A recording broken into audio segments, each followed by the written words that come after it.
Assalamualaikum warahmatullahi wabarakatuh. Hai semuanya. Sebelumnya, perkenalkan nama saya Khairinisa, nomor induk 3040210067, mahasiswi program studi S1 Manajemen Fakultas Ekonomi Universitas Islam Sultan Agung Semarang.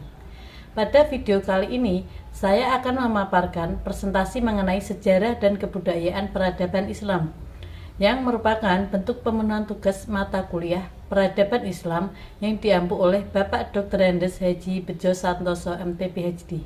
Langsung saja kita ke materi yang pertama, yaitu pengertian sejarah.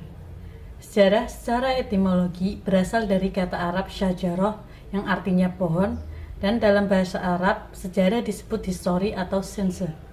Jumhur sejarawan mencatat bahwa Islam berasal dari kota Mekah dan Madinah pada awal abad ke-7 Masehi. Sejarah adalah ilmu pengetahuan yang melukiskan tentang peristiwa masa lampau yang disusun secara kronologis untuk dijadikan pelajaran bagi manusia.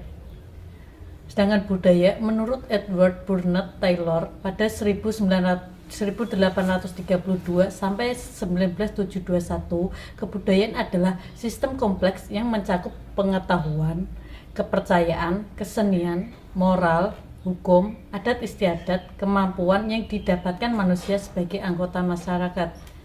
Yang selanjutnya ada sejarah kebudayaan Islam di Indonesia.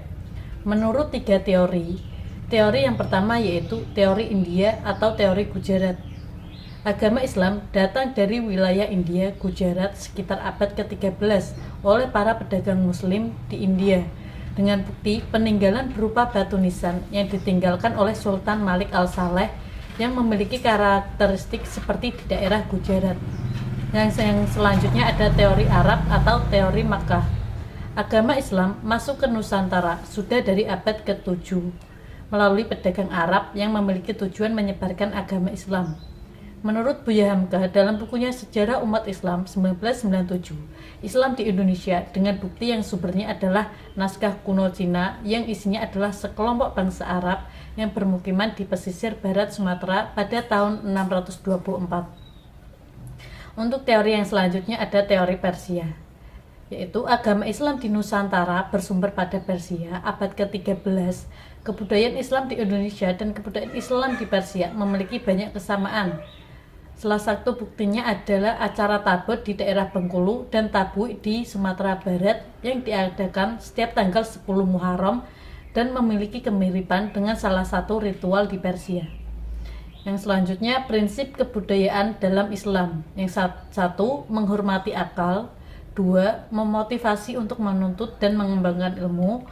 3, menghindari taklid atau buta. Yang keempat, tidak membuat kerusakan. Selanjutnya ada nilai-nilai Islam dalam budaya Indonesia.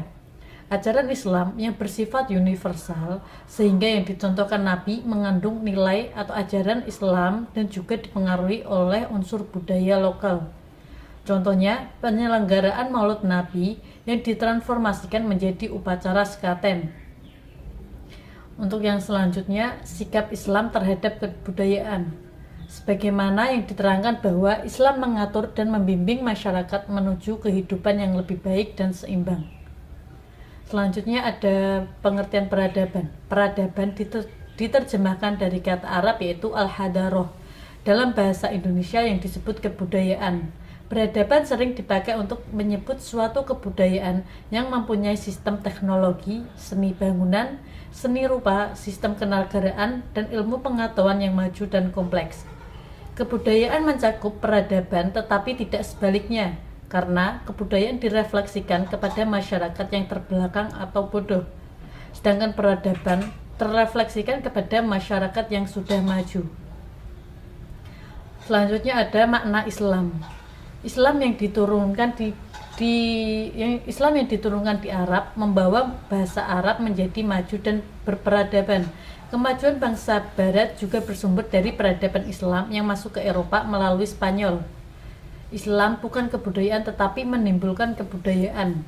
Landasan peradaban Islam adalah kebudayaan Islam. Adalah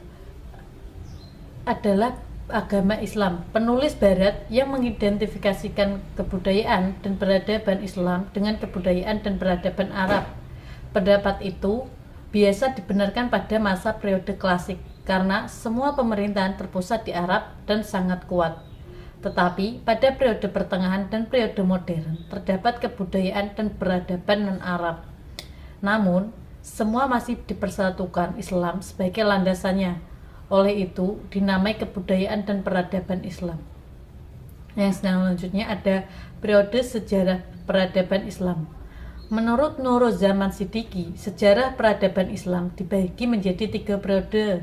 Yang pertama ada periode klasik, kurang lebih pada tahun 650 sampai 1258 Masehi. Kedua periode pertengahan, yaitu jatuhnya Baghdad sampai ke penghujung abad ke-17 Masehi. Dan yang terakhir ada periode modern yang dimulai pada abad ke-18 sampai sekarang. Kita bahas satu persatu. Yang pertama yaitu periode klasik.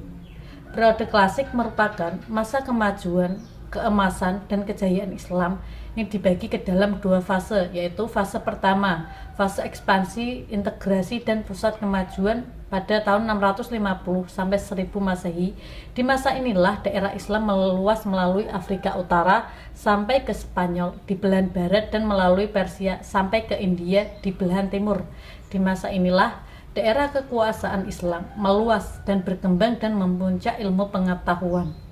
Di masa ini menghasilkan ulama-ulama besar seperti ulama dalam bidang fikih yaitu Imam Malik, Imam Abu Hanifah, Imam Syafi'i, dan Imam Ibnu Hambal. Dalam bidang teologi juga ada Imam Al-Asy'ari, Imam Al-Maturidi, Wasil Ibnu Abtar, Abu Huzail, Al-Nazam, dan Al-Jubai. Dalam bidang tasawuf juga ada Zunun Al-Misri, Abu Yazid Al-Bustami, dan Al-Halaj.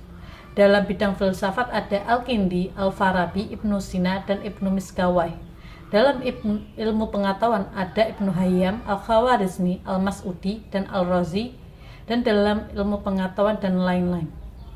Kedua, fase disintegrasi pada 1000 sampai 1250 Masehi.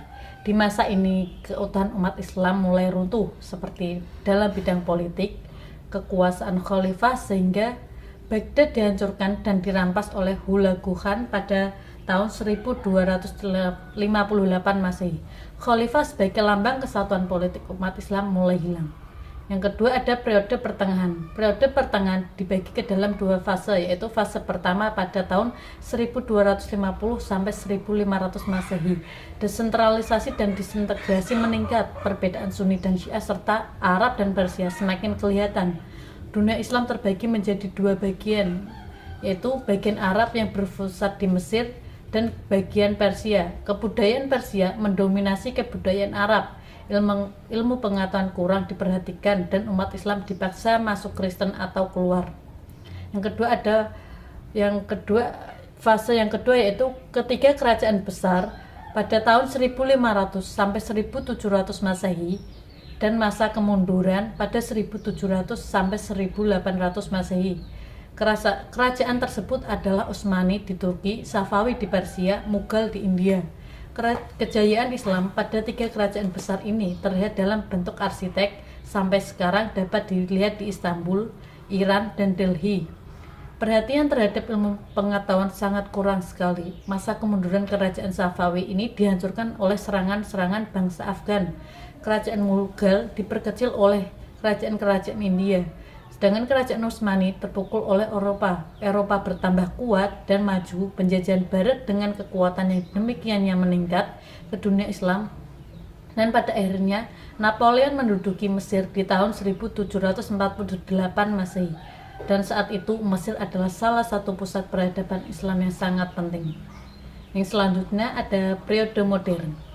Periode modern dimulai pada 1800 sampai sekarang, merupakan zaman kebangkitan umat Islam setelah kejatuhan Mesir di tangan Barat yang membuat umat Islam sadar akan kelemahannya dan kemajuan Barat menjadi ancaman.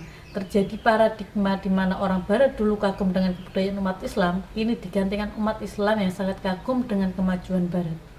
Dari sini timbullah pemikiran-pemikiran dan ide-ide mengenai kelemahan dan umat Islam, serta upaya pembaruan yang sangat diperlukan.